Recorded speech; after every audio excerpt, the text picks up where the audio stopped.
উচ্চ মাধ্যমিক ইতিহাসের তৃতীয় অধ্যায় হলো ঔপনিবেশিক কর্তৃত্বের প্রকৃতি। আর এই অধ্যায় থেকে আজকের এই ভিডিওতে আমি তোমাদের 60টা এমসিকিউ দেব।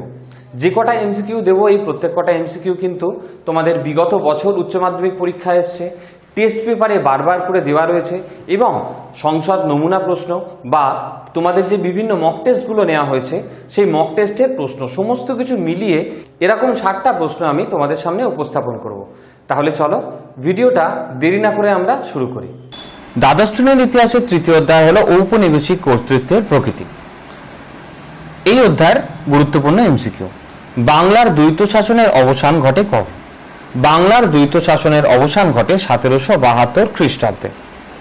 বাংলার দ্বৈত শাসন ব্যবস্থার অবসান কে ঘটান? বাংলার দ্বৈত শাসন ব্যবস্থার অবসান ঘটান ওয়ারেন হেস্টিংস। বক্সারের যুদ্ধে ইংরেজ সেনাপতি কে ছিলেন? বক্সারের যুদ্ধে ইংরেজ সেনাপতি ছিলেন major Adams. Fort William college কবে প্রতিষ্ঠিত হয়? ফোর্ট উইলিয়াম কলেজ প্রতিষ্ঠিত হয় 1800 খ্রিস্টাব্দে। কে ফোর্ট উইলিয়াম কলেজ প্রতিষ্ঠা করেন? Lord Wellesley fort William college প্রতিষ্ঠা করেন। ভারতের প্রথম ভাইসরয় কে ছিলেন? ভারতের প্রথম ভাইসরয় ছিলেন লর্ড ক্যানিং। পিটের ভারত শাসন আইন কবে পাশ হয়েছিল? পিটের ভারত শাসন আইন পাশ হয়েছিল 1784 খ্রিস্টাব্দে। রেগুলেটিং অ্যাক্ট কবে পাশ হয়েছিল? রেগুলেটিং অ্যাক্ট পাশ হয়েছিল 1773 খ্রিস্টাব্দে। বোর্ড অফ রেভিনিউ কে গঠন করেন?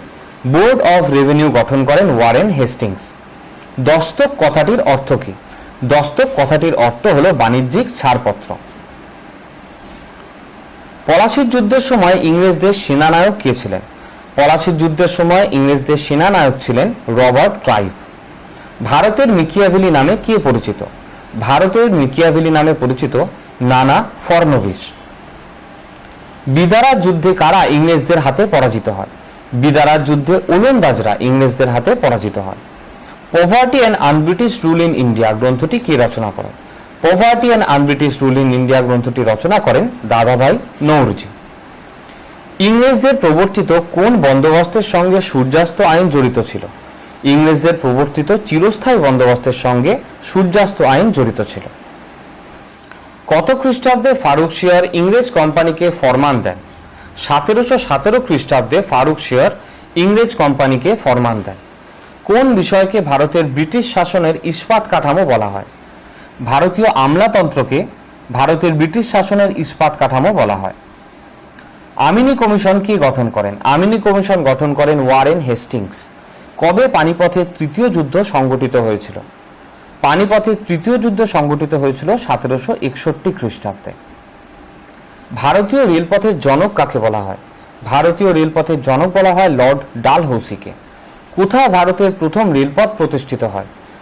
ভারতের মহারাষ্ট্রে প্রথম রেলপথ প্রতিষ্ঠিত হয়।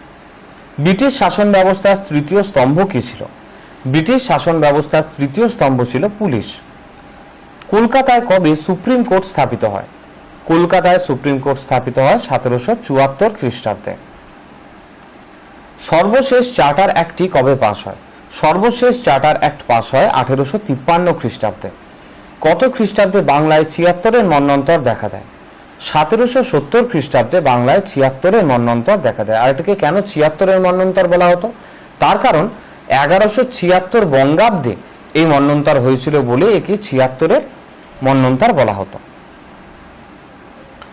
বাংলার প্রথম গভর্নর জেনারেল কে ছিলেন? বাংলার প্রথম গভর্নর জেনারেল ছিলেন ওয়ারেন হেস্টিংস। কবে স্বাধীন হায়দ্রাবাদ রাজ্যের প্রতিষ্ঠা হয়? 1724 খ্রিস্টাব্দে স্বাধীন হায়দ্রাবাদ রাজ্যের প্রতিষ্ঠা হয়। বাংলার প্রথম স্বাধীন নবাব কে ছিলেন? বাংলায় প্রথম স্বাধীন নবাব ছিলেন মুর্শিদ কুলি খান। ভারতের প্রথম পাটকলটি কোথায় স্থাপিত হয়? ভারতের প্রথম পাটকলটি স্থাপিত হয় রিষড়ায়। চিরস্থায়ী বন্দোবস্তের প্রবর্তক কে? চিরস্থায়ী বন্দোবস্তের প্রবর্তক হলেন লর্ড কর্নওয়ালিস।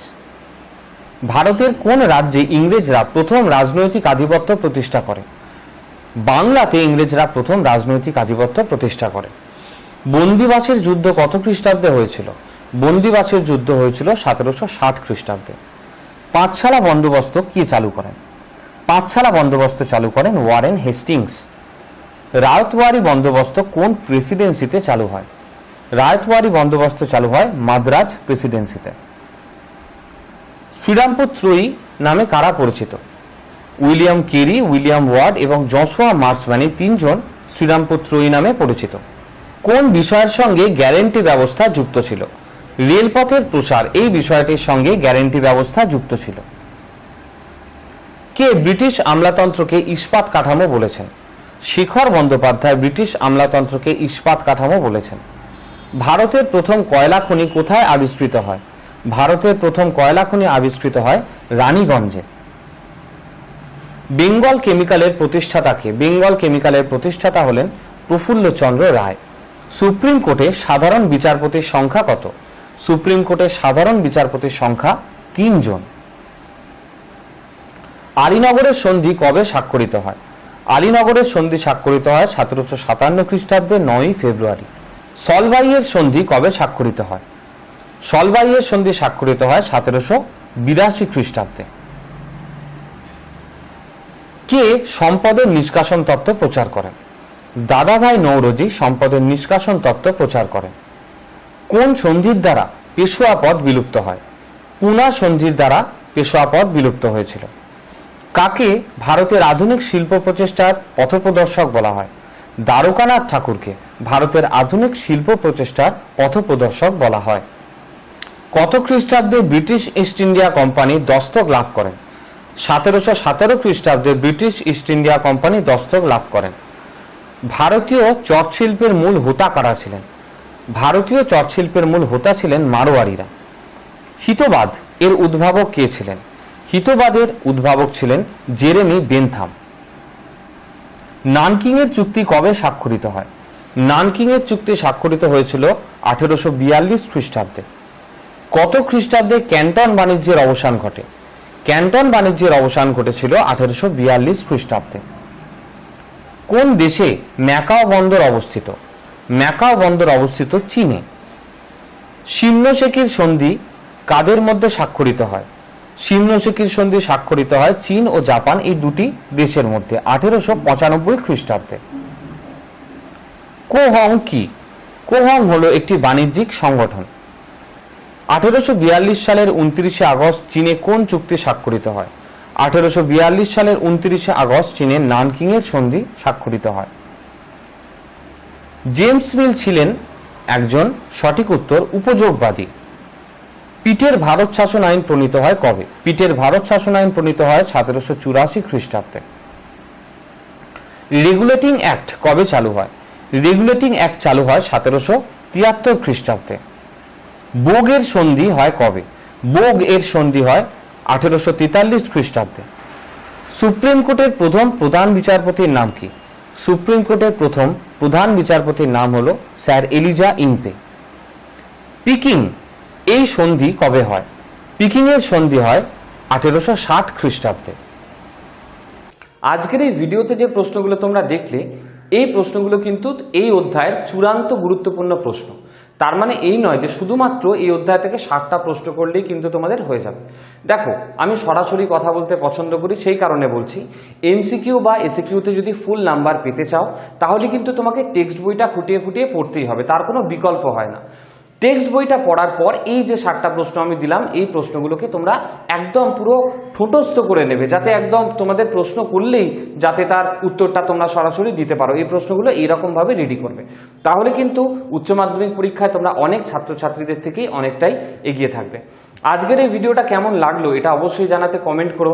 ভিডিওটা সত্যি ভালো লেগে থাকলে একটা লাইক করো, আর চ্যানেলে নতুন হলে বা চ্যানেলটাকে এখনো যদি সাবস্ক্রাইব না করে থাকো তাহলে এখনই আমাদের ইউটিউব চ্যানেলটাকে সাবস্ক্রাইব করে পাশের বেল আইকনটা ক্লিক করে অল বাটনটা সিলেক্ট করে রেখো, যাতে পরবর্তী ভিডিওর নোটিফিকেশনটা তোমরা সবচেয়ে আগে পেয়ে যেতে পারো। আজকের জন্য এতটুকুই। খুব তাড়াতাড়ি আরও একটি গুরুত্বপূর্ণ ভিডিও নিয়ে আমি তোমাদের সামনে উপস্থিত হব। তোমরা ভালো থাকো, সুস্থ থাকো।